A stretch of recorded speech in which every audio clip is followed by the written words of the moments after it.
আসসালামু আলাইকুম।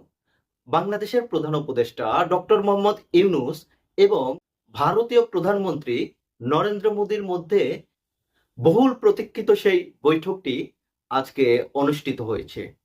এই বৈঠকের মাধ্যমে অনেকে বলার চেষ্টা করছে বাংলাদেশ এবং ভারতের যে সম্পর্কের শীতলতা সেটা দূর হতে চলেছে এবং খুব শীঘ্রই বাংলাদেশ এবং ভারতের সম্পর্ক ভালো হবে।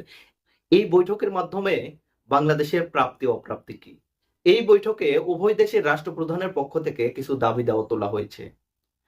সেই বিষয়টি নিয়ে আজকে আলোচনা করব এবং এই বৈঠকে আসলে লাভবান কে হয়েছে, বাংলাদেশ না ভারত?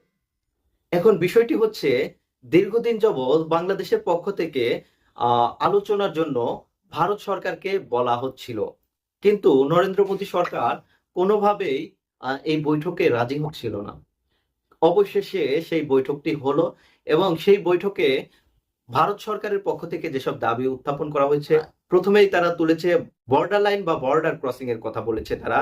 এবং নরেন্দ্র মোদীর পক্ষ থেকে দাবি তোলা হয়েছে বাংলাদেশে democracy, peaceful and progressive inclusive politics এর কথা বলা হচ্ছে। এই যে ইনক্লুসিভ পলিটিক্স এর কথা বলা হচ্ছে ভারত সরকারের পক্ষ থেকে, এটা দীর্ঘদিন ধরেই তারা বলে আসছে।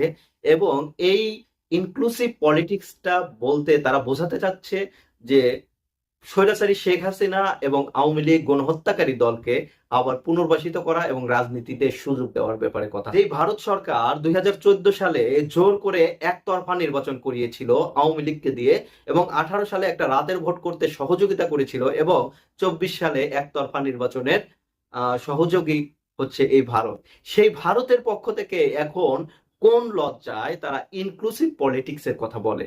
ইনক্লুসিভ পলিটিক্স বলতে শুধু আওয়ামী লীগকে ভোট বা রাজনীতির সুযোগ দেওয়া, এতদিন যে বিএনপি কে ছাড়া যে নির্বাচন করা হলো, জামাত সহ যুগপৎ আন্দোলনের প্রায় 36টা দলকে বাদ দিয়ে যে নির্বাচন করা হলো, তখন আপনাদের এই ইনক্লুসিভ পলিটিক্স কোথায় ছিল? এবং আরেকটা বিষয় তারা বলেছে বর্ডার ক্রসিং এর কথা। বর্ডার ক্রসিং এর কথা তারা বলেছে এই কারণে, যখন ডক্টর মোহাম্মদ ইউনূস আমাদের প্রধান উপদেষ্টা, তিনি বাংলাদেশে যে বর্ডার কিলিং হয় প্রতি বছর, সেই বর্ডার কিলিং এর বিষয়ে যখন কথা বলেছে, ঠিক তখনই তারা তার পাল্টা হিসাবে এই যে বর্ডার ক্রসিং এর কথা তারা বলেছে। এবং নরেন্দ্র মোদীর পক্ষ থেকে আরেকটা দাবি তোলা হয়েছে যে বাংলাদেশের সংখ্যালঘু নির্যাতন হচ্ছে, বিশেষ করে হিন্দুদের উপর যে নির্যাতন হচ্ছে সেই নির্যাতন বন্ধ করতে হবে। আসলে বাংলাদেশে কোনো হিন্দুদের উপর নির্যাতনই হচ্ছে না। 5ই আগস্ট স্বৈরাচারী শেখ হাসিনা পালিয়ে যাওয়ার পরে যারা শেখ হাসিনাকে সহযোগিতা করেছিল গণহত্যা চালাতে এবং বিভিন্নভাবে গণহত্যায় জড়িত, তাদেরকে ছাত্র জনতার পক্ষ থেকে যখন উত্তম মাধ্যম দেওয়া হচ্ছিল এবং ওদের মধ্যে কিছু মুসলিম এবং কিছু হিন্দু ছিল, এখন তাদেরকে সংখ্যালঘু হিসাবে বিভিন্নভাবে বহির্বিশ্বে প্রচার করার চেষ্টা করেছে ভারত, রিপাবলিক বাংলা সহ বিভিন্ন টিভি চ্যানেলগুলো। এবং সেই বিষয়ে নরেন্দ্র মোদী দাবি তুলেছে বাংলাদেশে যাতে হিন্দু নির্যাতন না হয়। বাংলাদেশে আসলে হিন্দু নির্যাতন হচ্ছে না। আমরা দেখেছি 5ই আগস্টের পরে যখন স্বৈরাচারী শেখ হাসিনার বাহিনী বিভিন্ন মন্দির সহ হামলা করার জন্য তারা চেষ্টা চালাচ্ছিল, কারণ বাংলাদেশের অন্তর্বর্তীকালীন সরকারকে বিতর্কিত করার জন্য। ঠিক তখনই বাংলাদেশের ছাত্র জনতা, মাদ্রাসা শিক্ষার্থী সহ বিভিন্ন স্কুল কলেজের শিক্ষার্থীরা বাংলাদেশের মন্দির পাহারা দিয়েছিল। তারপরেও সংখ্যালঘুরা বাংলাদেশে নিরাপদ নয় বলে তারা বিভিন্নভাবে বিশ্বের বিভিন্ন দেশের কাছে প্রচার করে বেড়াচ্ছিল। এই বিষয় নিয়ে তারা কথা বলেছে। এখন বাংলাদেশের পক্ষ থেকে আমাদের প্রধান উপদেষ্টা কি কি দাবি তুলেছে? বাংলাদেশের পক্ষ থেকে আমাদের প্রধান উপদেষ্টা ডক্টর মোহাম্মদ ইউনূস যেসব দাবি তুলেছে সেটা একান্তই বাংলাদেশের জনগণের দাবি। কিভাবে? বাংলাদেশের প্রধান উপদেষ্টা নরেন্দ্র মোদীকে বলেছেন, বাংলাদেশে তোমরা যে বর্ডার কিলিং করছো সেই বর্ডার কিলিং বন্ধ করতে হবে।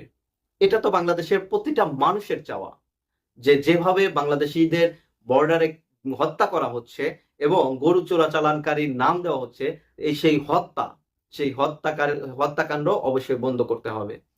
যদি সে গরু চোরাচালানকারী হয়েও থাকে, তাদের দেশের যে আইন আছে তারা গ্রেপ্তার করে তাদেরকে শাস্তি দিতে পারে। কিন্তু তা না করে এই যে মানুষগুলোকে হত্যা করা হচ্ছে, সেই হত্যার বিষয়ে আন্তর্জাতিক আদালতে আমরা বলতেই পারি বা আমরা নরেন্দ্র মোদীকে বলতেই পারি, এই যে হত্যাকাণ্ডের বিষয়, সেই বিষয়ে আমাদের প্রধান উপদেষ্টা কথা বলেছে, এবং আমাদের প্রধান উপদেষ্টা আরো একটা কথা বলেছে যে বাংলাদেশের তিস্তা, গঙ্গা সহ যেসব আহ, নদীর ন্যায্য হিস্সা, পানির যে ন্যায্য হিস্সা, সেই ন্যায্য হিস্সা চাওয়া হচ্ছে আমাদের প্রধান উপদেষ্টার পক্ষ থেকে। এখন আমার কথা, এই যে যে ন্যায্য হিস্সা, এটা বাংলাদেশের জনগণের কথা।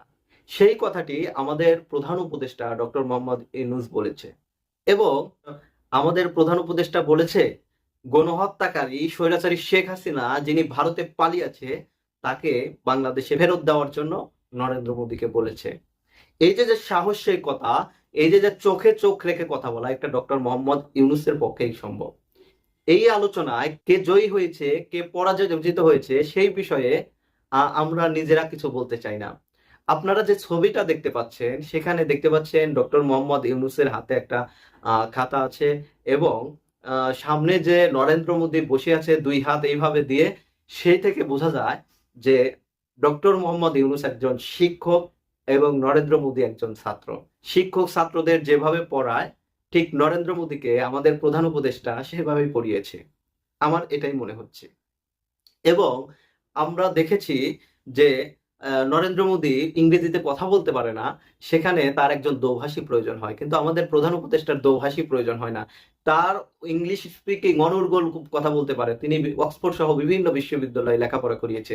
কোথায় চায়ের দোকানদার আর কোথায় আমাদের প্রধান উপদেষ্টা, এই যে যে বিষয়টা, এ থেকে বোঝা যায় আমরা এই আলোচনায় জয়ী হয়েছি। এই যে জন্য ডক্টর মোহাম্মদ ইউনূসকে আমার পক্ষ থেকে স্যালুট জানাই। সংগ্রামী সাথী ও বন্ধুগণ, এই যে যে আজকের যে আলোচনাটা হলো, সেই আলোচনায় সবচেয়ে গুরুত্বপূর্ণ বিষয় হচ্ছে, এতদিন যারা বা যে দলই ক্ষমতায় ছিল, কোনো রাজনৈতিক দল ভারত সফরকে, ভারত সরকারকে চাপ দিয়ে কোনো কথা বলার চেষ্টাই করেনি। আপনারা জানেন স্বৈরাচারী শেখ হাসিনা কখনোই তিস্তা চুক্তির বিষয়ে কথা বলেননি, এবং চীনের সাথে তিস্তা প্রকল্প নিয়ে কথা বলতেও সাহস পায়নি ভারতের ভয়ে। কেন বলতে পারেনি? কারণ তাদের ক্ষমতায় থাকতে হলে ভারতের সহযোগিতা লাগবে। কিন্তু আমাদের প্রধান উপদেষ্টা ডক্টর মোহাম্মদ ইউনূস কোনো দলীয় সরকারের কেউ না। তিনি তিনি ক্ষমতায় থাকলো কি থাকলো না, সেই বিষয়ে তার কোনো মাথা ব্যথা নেই। এই যে যে জনপ্রিয়তা, সেই বিষয়টি আমাদের লক্ষ্য করতে হবে এবং সাপোর্ট করতে হবে। আপনারা দেখেন, আজকে একটা গুরুত্বপূর্ণ নিউজ, প্রায় 1.5 লাখের মতো রোহিঙ্গা বাংলাদেশ থেকে মিয়ানমার ফেরত নেওয়ার জন্য প্রস্তুতি নিচ্ছে। এই যে যে সফলতা, কূটনৈতিক যে সফলতা, সেটা ডক্টর মোহাম্মদ ইউনূসকে দ্বারাই সম্ভব। আবার আপনারা দেখেন, আমাদের প্রধান উপদেষ্টা বিমস্টেকের চেয়ারম্যান নির্বাচিত হলো 2 বছরের জন্য, আজকে এই দায়িত্ব গ্রহণ করলো। এই যে যে বিষয়টা, এই যে যে কূটনৈতিক সফলতা, সেই কূটনৈতিক সফলতা বাংলাদেশের যেভাবে ডক্টর ইউনূস নিয়ে এসেছে, আমার মতে যদি 2 বছর তিনি ক্ষমতায় থাকে, তিনি বাংলাদেশকে 100 বছর এগিয়ে নিয়ে যাবে। এইরকম একজন ব্যক্তি বাংলাদেশের প্রধান উপদেষ্টা। সংগ্রামী সাথী ও বন্ধুগণ, এই যে যে বিষয়টা, এই বিষয়টি নিয়ে আমাদের লক্ষ্য রাখতে হবে, এবং আমাদের অবশ্যই ডক্টর মোহাম্মদ ইউনূসকে সাপোর্ট করতে হবে। এই ব্যক্তি যদি বাংলাদেশে কিছুদিন ক্ষমতা দীর্ঘায়িত হয়, তাহলে বাংলাদেশে তার জনপ্রিয়তা যেভাবে বেড়ে চলেছে, আরো বেড়ে চলবে। রমজানে আমরা দেখেছি দ্রব্যমূল্যের কোনো সিন্ডিকেট করতে কেউ সাহস পায়নি, টিকিট কালোবাজারি করতে পারেনি, মানুষ নির্বিঘ্নে বাড়িতে গেছে, ঈদ যাত্রা করেছে।